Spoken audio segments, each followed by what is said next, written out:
the setback. I don't know when they come out. Are you in the wrong seat? Yes, I am. Yeah, I know. We always call because they give us like 100 or so. I'm gonna be confused. Where's your plaid shirt? So I'll find out. Didn't you get the memo? Definitely. Thank you. And I have one your color, pretty close. Yeah, please. Thank you. One for me to head scratch and one for me for the record. Larry's off, you said? Yeah. Okay. Steve, how are you, sir? I'm here. Tom, you have yours. Hello. Thank you. You're welcome.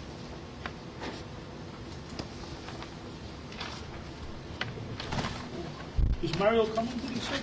I don't know. I haven't heard. I know he was down in Texas last week.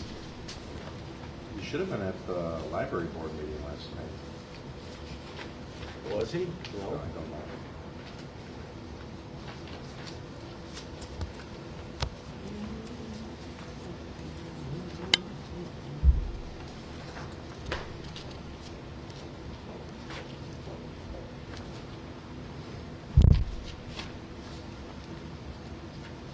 Well, good morning. Good morning.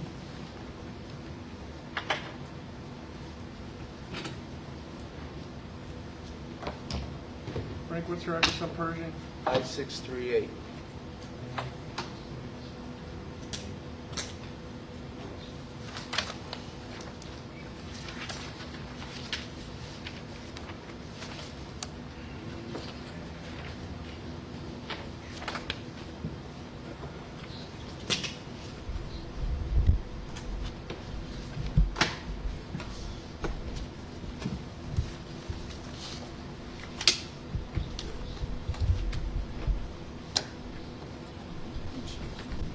We feel sick. I don't know. I'm digging because my back is up. Is your back sore from planting trees or what? So I painted my porch. I put all my furniture, porch furniture, at the bottom of the stairs so no one would walk up. This morning I go down and I go, okay, it's dry, and I go to pick up one of my chairs. I don't know what cracked. So I'm getting old. It's starting to match the hair. Comes quick. Tell me about it. You need to join our yoga classes. That's what it is. What is the ordinance? They just schedule meetings for housing. I'm gonna need to schedule one with CMAC for the traffic safety ordinance that we're gonna work on that qualifies us for all sorts of grant opportunities. Just everything. Well, you heard nothing, right, from Mario? I've Should heard we just get nothing. under then? Let's just get underway. We have a quorum. You have a quorum, might as well get going. Okay, good morning, everybody. Today's May 6th, 2025. We're in the first floor courtroom at Cicero Town Hall. It's about 10:02, and we're here for our regular scheduled Stormwater Advisory Board meeting. We'll take a roll call. Commissioner Tom, Here. Commissioner Frank, Here. Commissioner Steve, Here. and I know Commissioner Larry had an excused absence, and we're missing Commissioner Mario. Also in attendance, we have Melvin from the MWRD, Cicero attorney, and Tom Townshend from CDBG. Good morning. Is there any public comments yet? Not today. Okay. Green Alley Program, DCO funds, 1.5 million. The town received an additional 500,000 DCO grant for Green Alley pavements. The project is scheduled for construction in a few months in 2025, and we're going to do about at least 6 alleys. Sorry, I need to vote. Oh my goodness, I skipped it. My fault. I'm in a hurry here, I guess. We have an approval, I need a motion for approval of minutes from our March 31st meeting. So move. Tom, the second. I second. Second by Commissioner Frank. Commissioner Steve? I was absent All then. right. Commissioner Aye. Frank? Aye. Commissioner Tom? Aye. Aye. Aye. And Commissioner Lito? Aye. Okay. Green Alley program we did. MWRD Stormwater Partnership Program. Question, Yes, if 6 alleys, what's the extent of the alley? we do from end to end. Which is, It's One about single 400 block. feet. You mean? oh, 1 block? One block. We're doing So 6 that'd be alleys, 6 one blocks. block, yeah. Okay. We went to the board wanted to do green alleys, which does help with stormwater detention. The issue is the alley, to do alleys now for one alley, and I'm not the engineer with the exact numbers, but it went up significantly where it's almost double the cost to do one alley now as a green alley rather than just come in and do concrete and pave it. So the agreement was we're gonna do them that way. The board approved it, we've been doing them. The problem is you do less alleys than you Right. could do if you're doing them normal. Half the amount because it's doubled in price. Because of all the labor intense it is. It's not just coming down the alley, measuring it, watch, see where it is and just dumping it, tear out the concrete and redo it. Now, it's a lot more labor intense. So the price goes way up. Then you're not just using concrete, you're using pavers. In some instances, some alleys, we actually have to put an actual sewer in it that leads out at the alley, depending on how the pitch is and everything. So it's great, it's gonna help, but you're not gonna get as many alleys done yearly. So we just gotta hope, we can hit a couple more grants and stuff. And we also have some of this money. Tom will talk a little bit about where we are in a little bit, about where we are with the grant that we're getting from HUD, that his office is gonna be handling. Now, the alley length going north to south is 1 block, about 1/8 of a mile. Yeah. But east and west, it's only a half a block, really. Yeah, but 1/16 of a what we've mile. been normally doing is, the couple times we've had those, we've had a whole alley, the whole, like 5,100 block, rather than half and half. So you did Yeah, the whole, the yeah. 2/16 of a mile. Yeah. But you're working from the top end of the town south. No, we've been hitting a lot of alleys that were horrible. Oh, Like, we still have an alley that's gravel. So, people are coming in and they're giving us, with petitions, we want these alleys done. The issue is, yes, but we do try to get the absolute worst done rather than just do an alley because a whole block is petitioning they want it, when they might not need it, because we have other alleys, if you drive the whole town after a big rain, where you can see water literally draining into yards and stuff. So we try to get those finished before we worry about just doing it for aesthetics. And I don't want to jump out of order. I'll go in order and then. Number 5, MWRD Stormwater Partnership Program, Kohler Park Stormwater Detention Facility, including construction of below-grade storm detention. We're still waiting for answer on that from MWRD. We had a meeting with them, and it sounded very, like it was going to happen, and now it's been kind of stalled. We haven't heard nothing. Application submitted and project is currently being reviewed. We also submitted a number of other projects, we were told to, and we're still waiting for answers from MWRD on any of those. 5 projects and applications were submitted September 13th, include a total of $57 million grant funds for stormwater management. Hey, we'll stall for a minute. How are you, Mario? No, that's okay. Good morning, sir. We got to give him a agenda, sir. Okay. Just can put in record that. Yes, just please note for the minutes. We went quickly over green alleys. The stormwater partnership we went over quickly. We're still waiting for answers from MWRD about any projects that we've submitted to them, so we're waiting for a yes or a no on that. Can I add that? A couple meetings ago when MWRD was here, they said it's going through. Well, it said it seems like it's Well, going. it seems like it. You're right. There's a little. But we also had a Don't meeting. put the wagon in front of them. We also had a meeting with them and engineers, and we were told there was like that we should. Get ready. Pretty sure that, yeah, you should be Okay. getting ready for it to happen, but that might have been at the beginning of the year, I believe. Yeah, we were told, go ahead and engineer it. And Is that- so we're engineering it now. Is that a change of shirt or outfit in preparation for getting ready? Yeah. And then also, with FEMA funds, we've submitted 5 projects back in September, and it was a total of $57 million we were asking for help with, and we're still waiting for it to get reviewed and the jobs doled out by FEMA, so we're still at a standstill. The town was awarded $96 million for disaster relief as of January 7, 2025. Town officials are currently working with HUD representatives to complete the preliminary applications, and I'll hand this over to Mr. Thompson to Yeah, explain. We've been working with a technical assistance provider provided by HUD. We've submitted our action plan as it stands now to them for an initial review. It came back with some comments, but one of the questions they asked is, did you guys do this yourself?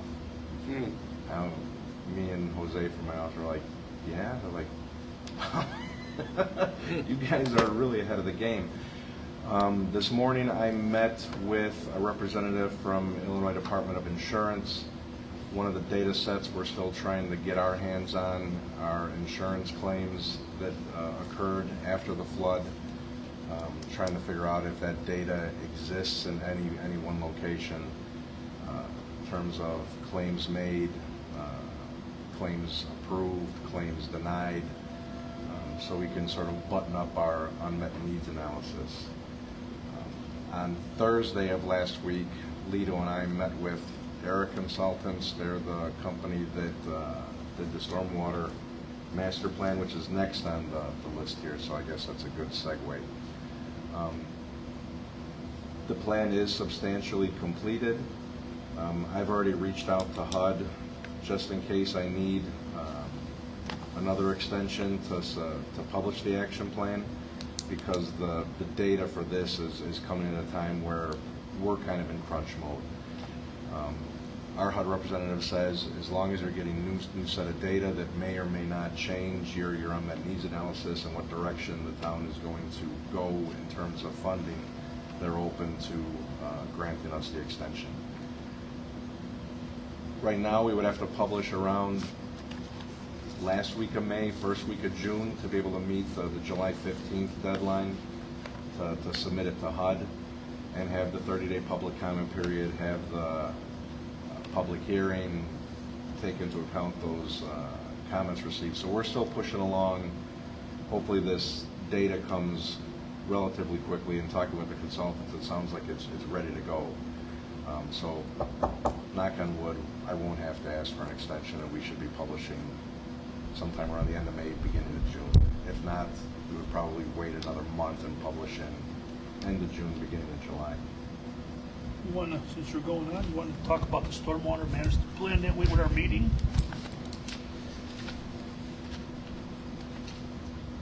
One of the comments I'll have from it is when we saw some of the mapping, because everything will be, all their data is being put onto GIS, so we know exactly where the sewers are, the size of the sewer, the direction of the sewer, whatnot. Is hotspots that were identified. It's as if the consultants who, not from around here, know exactly what occurs when we have 9 inches of rain in a 12-hour period. It's almost like he had a drone, correct, over Yeah. the whole town as it was going and videoing it, because he was on. I liked some of their very creative solutions to try to alleviate stormwater from the combined sewer system. Yeah, some of the things they thought of, I would never think of. One, this is a big if, so we know the Austin Viaduct floods, not just on a torrential rainfall, a regular 2-inch rainfall, sometimes the Austin Viaduct gets closed. Well, Corey Steele bought basically a city block, a block west of Austin. And one of their recommendations is see if the town could either acquire that land or enter into an agreement with Corey Steel to do underwater detention there to direct that water from the Austin Viaduct. I live in that area. I drive by those lots every day, and that never occurred to me. So, and once again, that's one of the reasons why I reached out to HUD. That this new stuff we're going to have to take time to really digest. So I wanted to pump the brakes because I think that plan is going to be extremely beneficial for the town. I think it was very forward-thinking of the town after the flood to get that procured. So we're not just, reacting, say, oh, I think this is going to work, or I think this is going to work. We'll actually have data to back up decisions that you make. So kudos to the town for doing that. Also kudos to the town for the cammering of the sewer lines. That data is also going to extremely help the direction of the action plan that we're putting together, where we know that there are either concerns, issues, damages that occurred after the complete overtaxing of the sewer system after that flood of July and probably the previous floods that occurred before. This Corey acquisition, is that vacant land? It's vacant land. He purchased it. That's south between the alley and the railroad tracks? It is the 6,000 block of 28th Street. It is on the south side of the street. The southwest corner. Yeah. Southwest. Yeah, it's right by There used to be houses shaped like an L. There was houses on the 2900 block of 60th Court, and then they turned west on 28th Street.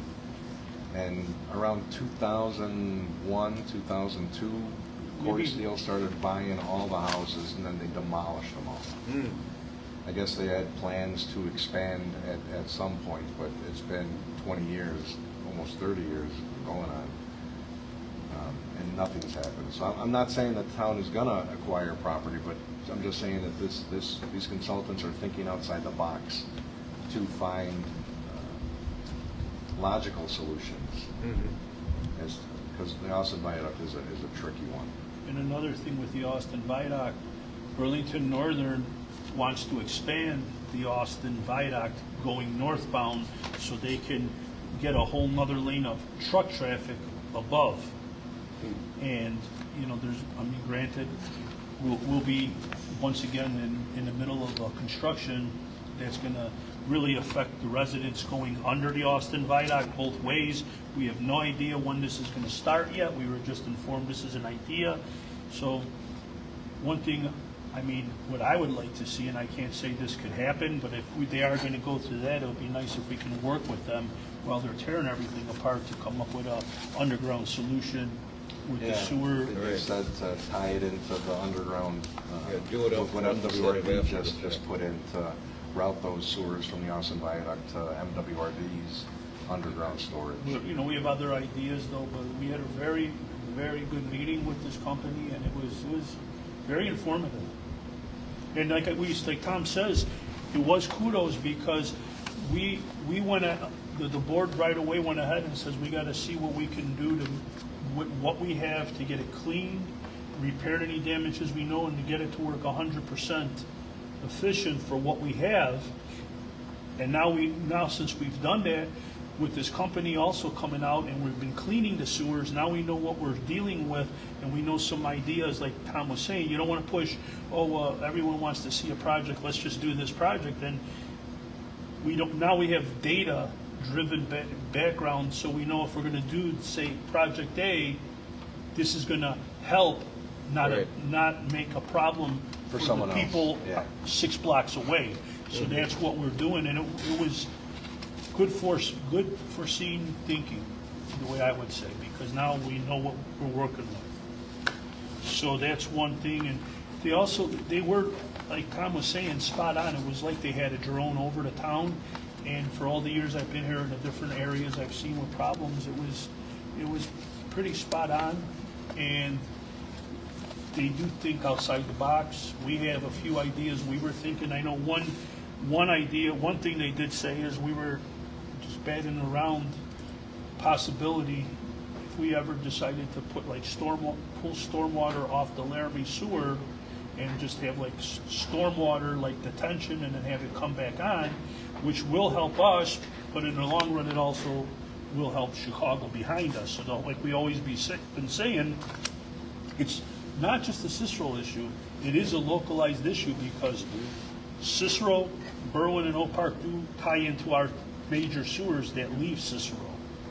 And after getting this data, I was thinking, and I ran it by our engineer the other day, I go, it would be wonderful just to see if it's simple enough to see if we can come up with an answer and say, well, if we shut Chicago out, shut Berwyn out, shut Oak Park out, we just have our system for Cicero, how much more effective it would be.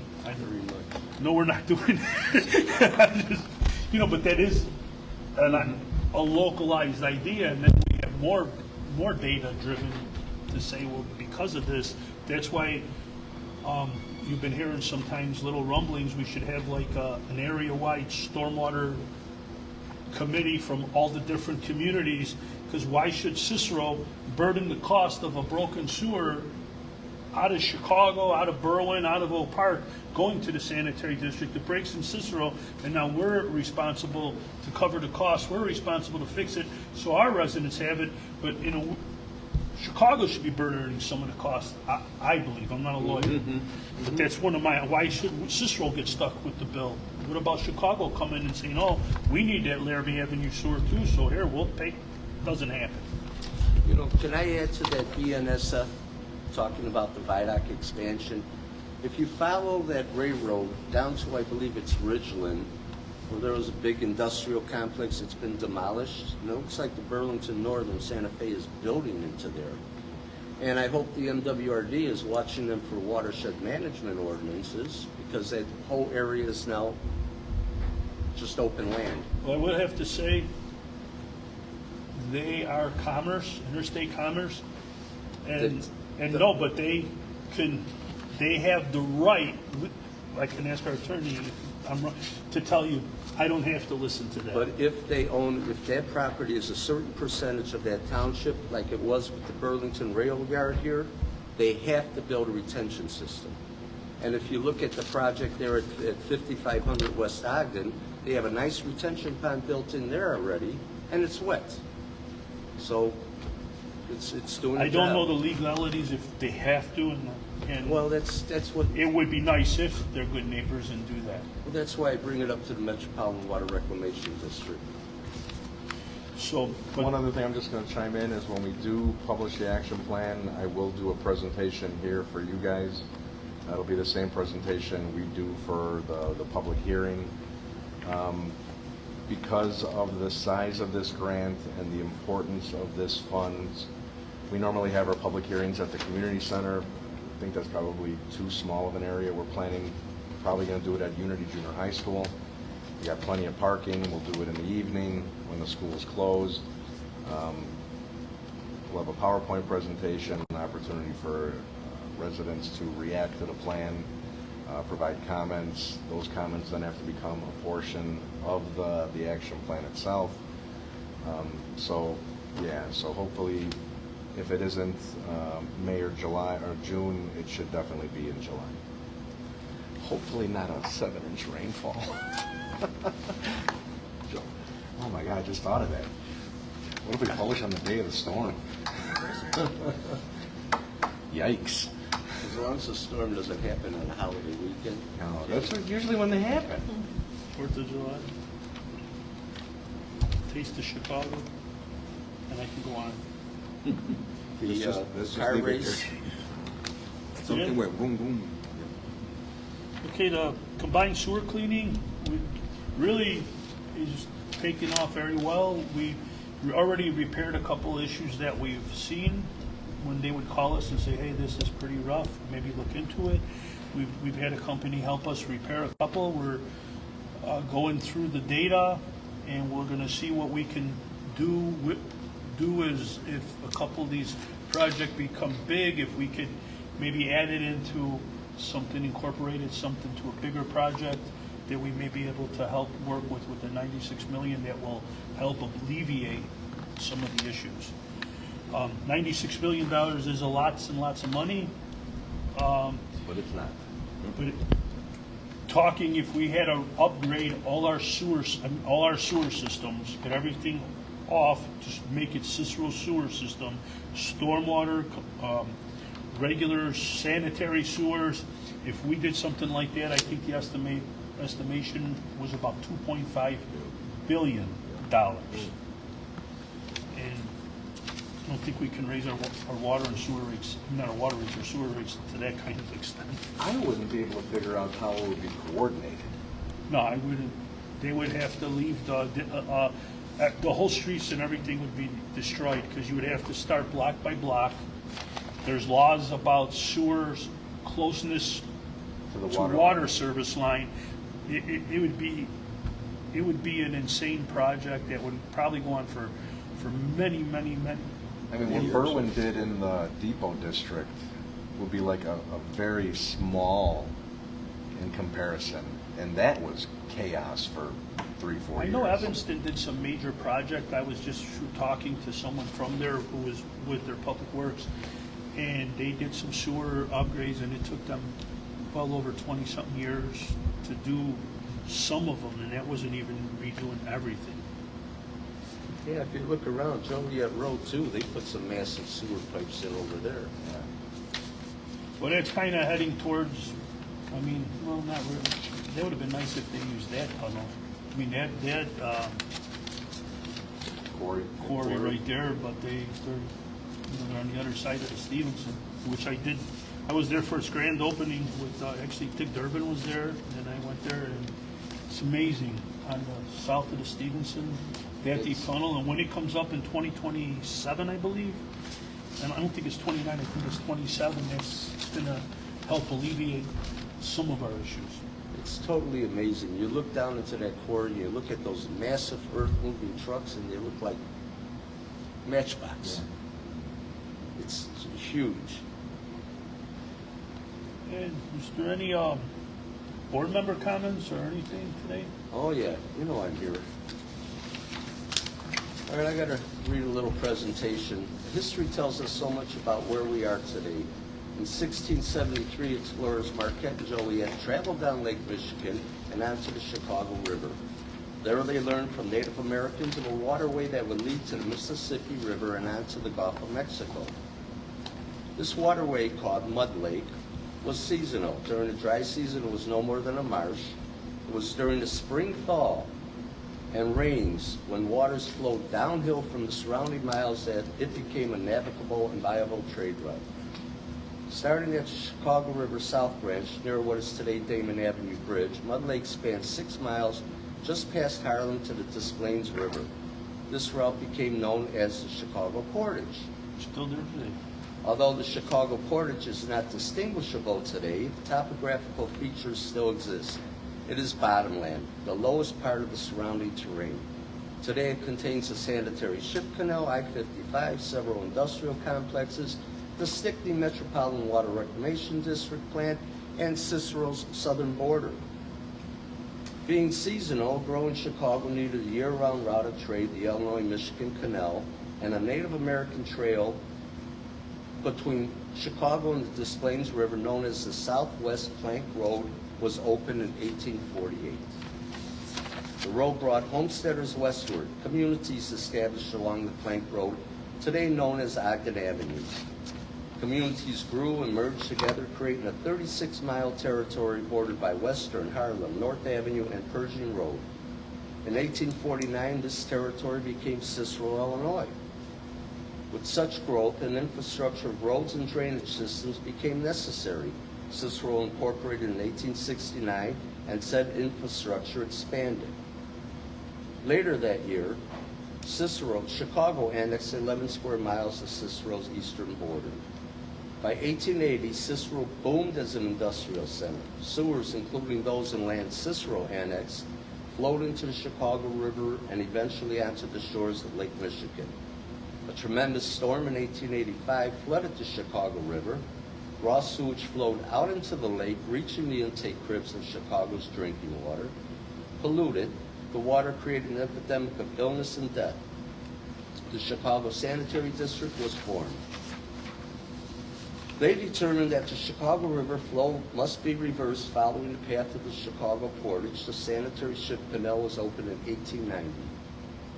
Cicero continued to lose land to Chicago, Stickney, Berwyn, and Oak Park, and by 1901, Cicero was reduced to 5.87 square miles. The Metropolitan Water Reclamation District Stickney plant opened in 1930. All sewers, including those in what was Cicero, now flowed through Cicero to the plant. With the stormwater management project Cicero completed, Cicero may be fully capable of managing all floodwaters generated within its 5.8 square miles. Torrential rains like those experienced in July of 2023 can exceed MWRD's ability to receive, store, and treat the floodwaters. Consideration must be given to the storm and wastewater flowing from our neighbors, along with those pumped from Chicago's east side into the 39th Street sewer. Until some control over these outside influences is established, flooding remains a potential here in Cicero. So Frank, Just a bit of history. so you know this South Branch that you say you were talking about? If you're taking the Stevenson and you're coming down First Avenue, you're going to go to the Stevenson going towards the city. So when you get off where it's, north-south I-55 and you start going, if you look down adjacent to the Des Plaines River there, you look down, you see the marshy creek. It's always full of water, and you still see it today. And that's the one about the portage that you were talking about. If you go to the Forest Reserve just there on Harlem Avenue, you'll see a Marquette and Joliet Yeah, bronze statue or iron statue. We read some of the history books on Cicero, like the area around Laramie, 25th, like that, between Laramie and Central was a pond. and actually, we're about 37 and a half, like half in the middle of the block. I'm pretty sure it was called the Ogden Slip or Ditch or Ogden Slip, and that's where stormwater used to go to before the creation of the sanitary district. It would all drain into there and go out. Last July I took pictures. I live on 39th Street. I took pictures of the cars floating down 39th Street, and I kid when he says I'm going to put my house on market as lakefront property. I didn't realize how true that was. I live on Mud Lake. Yes, you do. I guess the only other thing I gotta chime in on is, my department applied for and received the Morton Arboretum grant, like we reported previously. The tree inventory has been completed. Data is now being placed, similar to what we were looking at with the sewers, on a GIS map, so we know exactly where every tree is, what condition that tree is. The master plan is currently being worked on, but we are currently taking names and addresses for Cicero residents that want to have a parkway tree planted. Plan to get a list put together and go out to bid, hopefully next month, to then have the trees installed in September, October, no later than November of this year. So if any of you know anyone that wants a tree for free planted in front of their house, they can email my department. Arhelia from my department is taking the requests. It's amarquez@thetownofcicero.com. There's also a flyer for the same thing on the Facebook page. So if you have Facebook, please share it. Try to spread the word. Try to get as many trees as possible. I have another presentation, if I may, to bring attention to the Cicero residents. Start out with Cicero's leadership in key departments with the support of MWRD and Morton Arboretum. All deserve recognition of the Cicero stormwater management projects completed along with those scheduled in the near future. There are ways Cicero residents can help reduce the amount of floodwaters in our community. Retaining stormwater and reducing wastewater production will have a significant impact on floodwater reduction. The MWRD website at mwrd.org has a link, Community Action, which includes a link, the Green Neighbor Guide. This is a downloadable 44-page booklet on how property owners can reduce floodwaters and protect our water quality by diverting and retaining stormwater away from the sewers.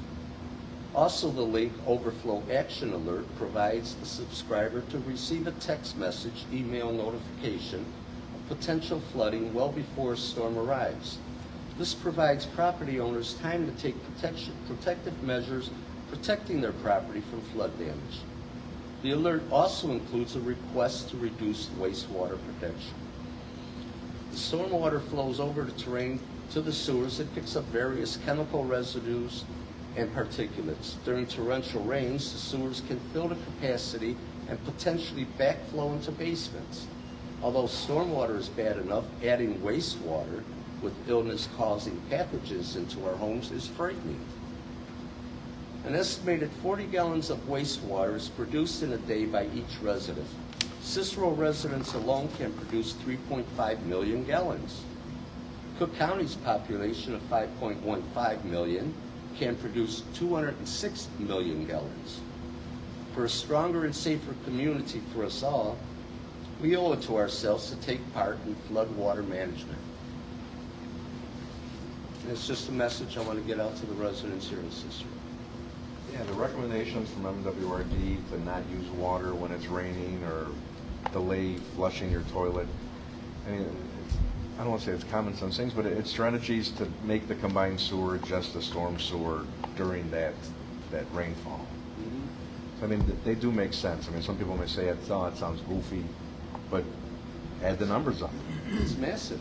Add the It numbers. might even be a little more, because we average about 7.5 million gallons of water a day utilization. Yeah, there you go. I mean, I know some is utilized for manufacturing and drinking and that, but yeah, it's half of the water is spot on pretty much. The only thing I have to say about the alert is I hope it's not a matter of the boy that caused wolf, because you issue the alert so often and nothing really comes up. You You're know, following the storms though. Yeah. How many Yeah. times do you hear like the people on TV, Brant Miller and them say, oh, we're gonna get terrible storms. Oh, you should be happy it passed us. The wind changed. You missed Tom Stewart. Well, weathermen I are the must highest stop paid stealing. guessers there are. You know. Big on. Frank had mentioned a couple of months ago about some water retention activity on the Morton College site. Now, there hasn't been anything changed. It was just a preliminary grass removal. But they are doing construction there. And does the town have any indication of what they're doing? I do not. I thought it was a sports field. I thought it was gonna be, but I haven't heard any, no, I haven't seen any permits or anything. And schools are another institution that have a little bit of leeway on stuff, but I haven't seen anything. Just I know what Frank was referring to, and that's on 39th Street Yeah, just to the consistent. entrance Yeah. off of 39th. in coming 38, into yeah, the- there used to be a big trucking place. I remember I used to read the water meters there, and it was all concrete and everything, and it's all been torn out, and it's all grass and everything there. And I mean, which is a major help over there, having the grass and not everything concrete anymore. You don't get all the runoff. But I don't know the whole story of what's going next there. But if Tom's talking about, if you go on 39th Street and you look, you see that the terrain goes down as if it's some sort of retention pond, and they actually have some sort of storm drain there on the west side of it. That's where they play soccer. They play the soccer on 39th. When I was understand saying that. about all the concrete, I was talking just north of there. There's a big area that was a trucking industry at one I'm time. aware of that too, yeah. I've been there, 40 years been living here. I read the meter there. I was working over Yeah. 40 years here. I'm You just, know- I'm just, Some of that's part of the old mud lake, right? yeah. So conceivably, there could be an issue below ground from the mud lake because of the type of soil that's there. Well, it could be, I don't, watershed might be a little bit higher there also because of the old, the old lake. Well, I know I had to bury a new electric line in my garage, and I was finding curbs, it was all landfill. So that was all lowland. After I got my house, I'm just thinking, when I planted my now deceased peach tree, where I dug the hole to plant it, it was a wrench about this big. What the hell was that for? Yeah, it's amazing. And when they did 39th Street, you should have seen the bottles I found from medicine that was made in the 1800s, Keep them? all landfill. I know every now and then we'll find a bottle when we're digging a job, and I was keeping them, but now the new guy who's the foreman there wants them all, so when he's digging, he keeps them. And he finds a lot of them. They find a lot of old beer bottles and soda bottles, and it's amazing what they find. One more thing. If you go on MWRD's site on Thursday, May 8th at 2 p.m., they're having a virtual tour. It's called Follow the Flush. It's going to tell you when you flush your toilet, what happens with it, and they're probably going to have that in the Cook Quarry on that virtual tour. I hope they throw on there that you shouldn't flush wipes. Correct, it's part of Chicago Water Week. Thursday at 2 p.m., MWRD. What, on the internet? Yeah. On the internet, yeah. Go to MWRD and register for it. And take a little time and watch it. It's really interesting. Is there a motion to adjourn till our June meeting? So moved. Tom, second Mario, all in favor? Aye. Aye, ayes have it. We'll have our next June meeting. I don't have my phone. Here it is. I don't know the exact date off the top of my head. And we're going to keep them back to normal. It will be. That would be June 3. June 3rd.